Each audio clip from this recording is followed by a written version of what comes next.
Hello ladies and gentlemen, and today we're going to talk about the variables in Java. What are the variables? What are the sizes of variable in a very simplified manner? Let's begin. So the first point states that a variable can be considered as a cup or a container. You might be very familiar with the term cup, as you might have seen many different type of cups in your kitchen.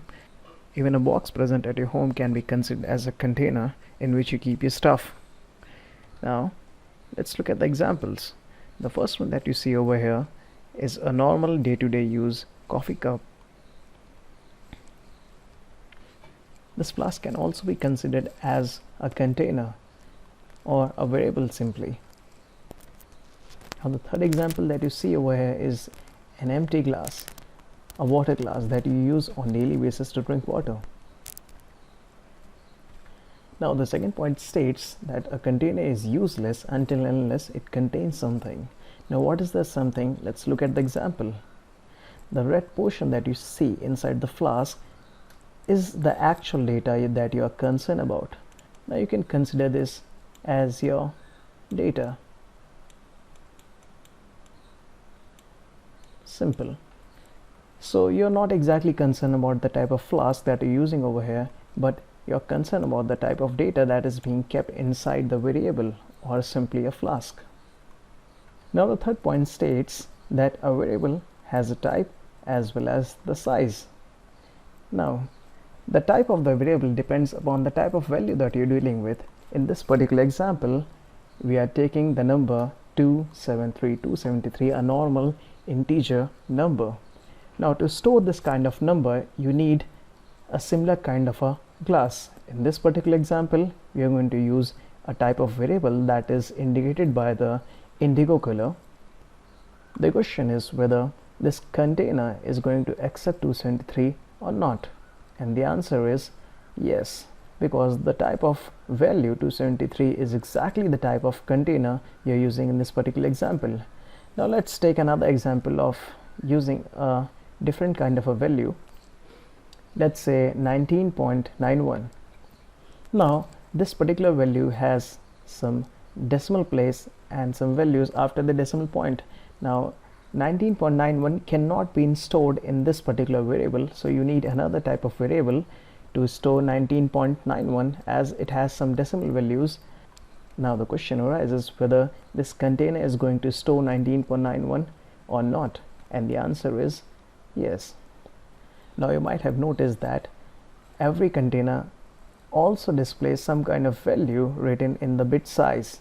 Now this is actually the size of the container. Now 273 can be stored in a 32-bit variable, whereas 19.91 cannot be stored in 32-bit variable, but you require a greater capacity variable, and in our case it is 64-bit.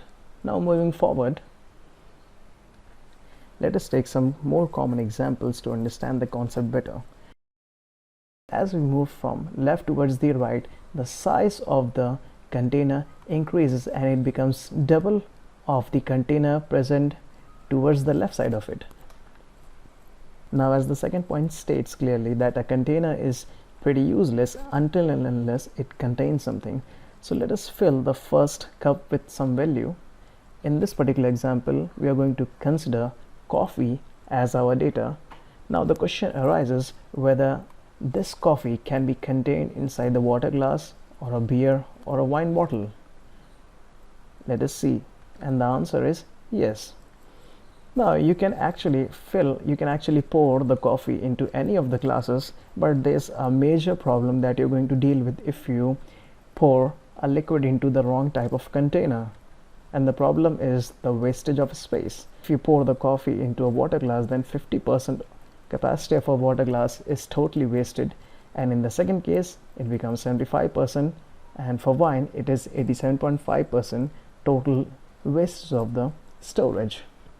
One more thing that you need to be very specific about is this, that it is not actually the type of a container that is being represented by the word coffee. It is actually the type of value that is present inside the cup.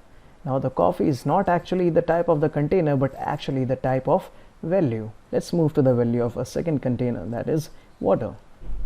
Now again the same question, can you fill the water inside the beer mug or a wine bottle?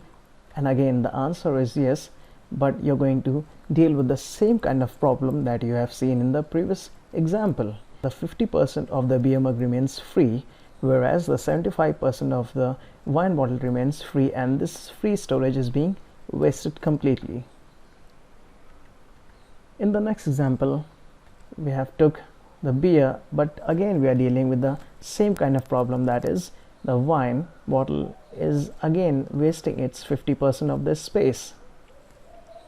And in the last example, we have filled the wine bottle with the wine. Now as you can see that a liquid built for a higher capacity variable cannot be poured back to the smaller capacity variable. Remember this, you cannot pour back the wine into a beer or a water or a coffee container, because the liquid is of higher storage and you cannot fill a liquid of higher storage or a higher quantity into a container that is small in size. Now let us just try to change those example containers into the actual type of variables that you see in Java programming language.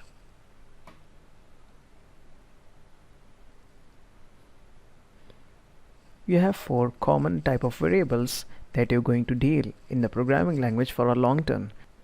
Now the first one that you see over here is the byte, then the short, then int and long. And like we discussed in the previous example, the capacity of each of the container becomes the double of the variable that is present on the left side of it.